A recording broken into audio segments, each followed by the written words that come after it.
কালকে সকাল ৯টা থেকে সাত কলেজ যে পয়েন্টে 7 কলেজ রয়েছে সেই পয়েন্ট তারা ব্লক করবে।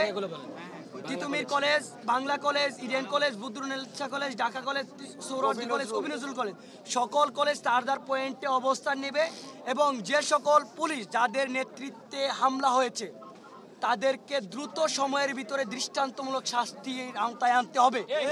আমাদের 7 কলেজের ভাইদের উপর ঢাকা ভার্সিটির কোনো আক্রমণ হয় না, সবগুলো আক্রমণ করেছে পুলিশ ইন্টেনশনালি এবং রাকিবের উপর সাউন্ড গ্রেনেড সহ পুলিশ গুলি করেছে, শুধু পুলিশ করেছে। ঢাকা ভার্সিটির কেউ কোনো আক্রমণ করে, সবগুলো আক্রমণ পুলিশ করেছে। এখানে মামুন বাহিনীর কয়েকজন এবং পুলিশ সিন্ডিকেট জড়িত, এখানে থানার নেতৃত্বে এখানে হামলা হয়েছে।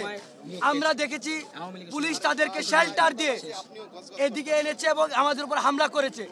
পুলিশ প্লাস ঢাকা ইউনিভার্সিটির সবাই শুধু আমাদের উপর টিয়ার শেল ছুড়েছে, আমাদের ক্যাম্পাসে ছুড়েছে, অথচ পুলিশের পিছে ঢাকা ইউনিভার্সিটি ছিল, তাদের কিছু করে নাই, উল্টা ঢাকা ইউনিভার্সিটি উস্কাই দিয়েছে পুলিশকে, টিয়ার শেল মারেন, গুলি করেন, ওদেরকে বোমা মারেন, এই বলে ওরা শেল্টার দিয়ে আমাদেরকে হামলা করেছে। অবশ্যই এই পুলিশের বিচার করতে হবে। পুলিশ যদি ভাবে ঢাকা ভার্সিটির পাচাটামি করে, স্বৈরাচারী করে এইখানে টিকে থাকবে, কোনোভাবে নিউ মার্কেট তারা এখানে টিকে থাকতে পারবে না।